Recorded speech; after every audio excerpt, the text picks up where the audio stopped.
गरुड पुराणानुसार मुलगी घरी जन्माला का येते? एक भावनिक, आध्यात्मिक आणि जीवन बदलून टाकणारी मराठी कथा. रात्र खूप शांत होती. आकाशात पूर्ण चंद्र चमकत होता. गावाच्या टोकाला असलेल्या जुन्या वाड्यात त्या रात्री एक वेगळीच धांदल सुरू होती. घरात सगळीकडे दिवे लागले होते. अंगणात लोकांची ये-जा सुरू होती आणि घराच्या आतून एक स्त्रीच्या वेदनांनी भरलेल्या किंकाळ्या ऐकू येत होत्या. तो देशमुखांचा वाडा होता.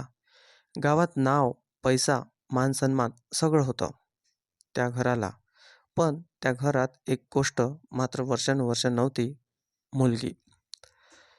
देशमुख कुटुंबात अनेक पिढ्यांपासून फक्त मुलगेच जन्माला येत होते. त्यामुळे त्या घरात एक वेगळीच विचारसरणी सुरू झाली होती. मुलगा म्हणजे वंशाचा दिवा, मुलगी म्हणजे परकधन. हे वाक्य त्या घरात रोज ऐकायला मिळायचं. त्या रात्री रोहनची पत्नी सविता प्रसूती वेदनांनी तडफडत होती.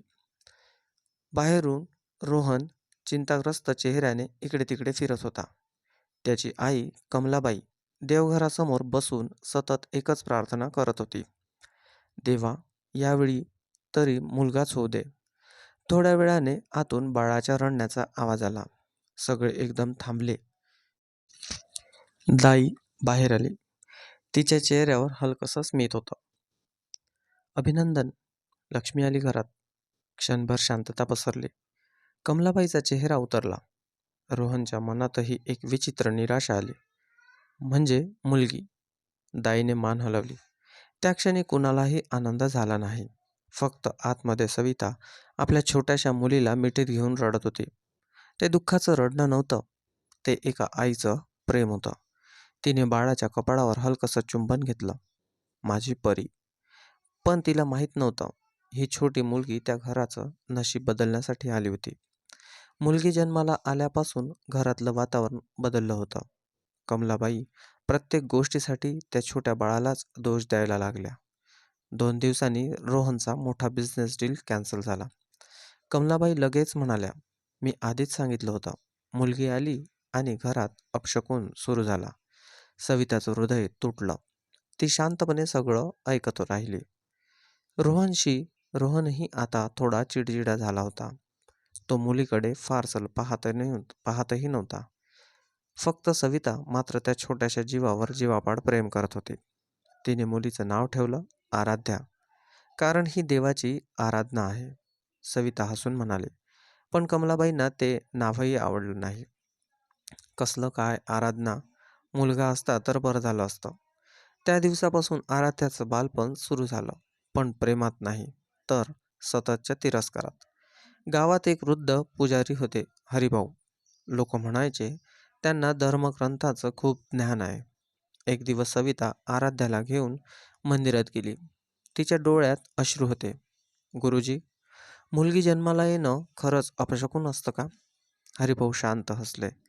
त्यांनी आराध्याकडे पाहिलं. ती छोट्या हातांनी मंदिरातील घंटा पकडण्याचा प्रयत्न करत होती. हरिभाऊच्या डोळ्यात चमक आली.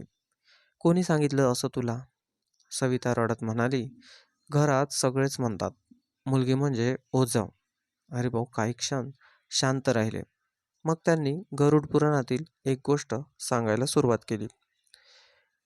गरुड पुराणानुसार प्रत्येक मुलगी ही मागच्या जन्मातील एखादं अपूर्ण नातं पूर्ण करण्यासाठी जन्माला येते. सविता आश्चर्याने ऐकत होती. हरिभाऊ पुढे म्हणाले, काही मुली आई वडिलांचं भाग्य बदलण्यासाठी येतात, काही त्यांचे पाप धुण्यासाठी आणि काही त्यांना प्रेमाचा खरा अर्थ शिकवण्यासाठी. सविताच्या अंगावर शहारे आले. म्हणजे माझी मुलगी? हरिभाऊ हसले. ही मुलगी साधी नाही. त्यांनी आराध्याच्या कपाळावर हात ठेवला. ही या घरात प्रकाश आणेल, पण आधी अंधार बाहेर येईल. सविता घाबरली. म्हणजे? पण हरिभाऊ शांत हसले.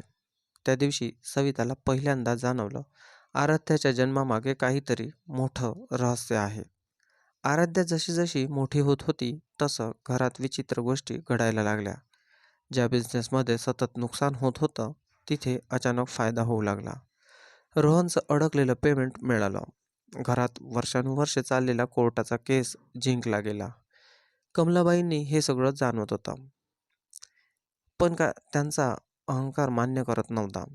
त्या अजूनही म्हणायच्या, हे सगळं योगायोग आहे. पण एक दिवस असा आला, ज्याने सगळ्यांचं आयुष्य बदलून गेलं. त्या रात्री कमलाबाईंना अचानक छातीत तीव्र वेदना सुरू झाली.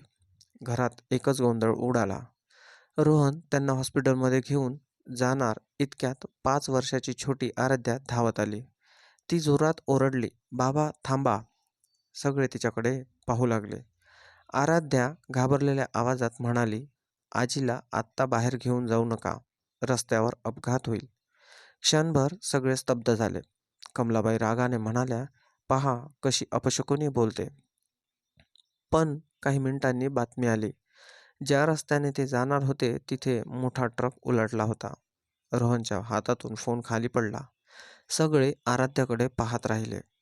त्या छोट्या मुलीच्या डोळ्यात भीती होती, पण त्याचं वेगळी एक विचित्र शांतताही होती. त्या दिवसापासून रोहनच्या मनात पहिल्यांदा प्रश्न निर्माण झाला, ही मुलगी खरंच साधी आहे का? रोहन आता सतत आराध्याकडे वेगळ्या नजरेने पाहू लागला होता. त्याच्या मनात शंका आणि आश्चर्य दोन्ही वाढत होते. एका रात्री त्याला त्याच्या वडिलांच्या जुन्या कपाटात एक जुनी डायरी सापडली. त्या डायरीत अनेक व्यवहार, जमीन व्यवहार आणि काही अज्ञात नावं लिहिलेली होती. एक नाव पुन्हा पुन्हा दिसत होतं, महेश अग्रवाल. रोहनच्या मनात धक्का बसला. हरिभाऊ पुजारी पुन्हा घरात आले. त्यांनी आराध्याकडे पाहिलं आणि गंभीरपणे म्हणाले, हे मूल फक्त जन्मलेलं नाही, हे काहीतरी पूर्ण करण्यासाठी आलं आहे. सविता घाबरली. काय पूर्ण? हरिभाऊ म्हणाले, गरुड पुराण सांगतं, जे पाप झाकलं जातं ते पुढच्या पिढीत उघडं होतं. एक दिवस अजय म्हणजे आरतीचा भाऊ गावात आला. त्याने रोहनला थेट सांगितलं, तुझ्या घरात जो बिझनेस चालला होता तो पूर्णपणे लीगल नव्हता. रोहन पूर्णपणे कोसळला. त्याला पहिल्यांदा जाणवलं की त्याचं कुटुंब जसं दिसत होतं तसं नव्हतं. आराध्या आता मोठी होत होती. ती कधी कधी अशा गोष्टी बोलायची ज्या तिच्या वयाच्या बाहेर होत्या. ती म्हणायची, मला रात्री स्वप्नात एक माणूस दिसतो. तो म्हणतो, मी इथे न्यायासाठी आले आहे. सगळे घाबरले. अजयने पूर्ण तपास केला आणि त्याचं सत्य बाहेर आलं.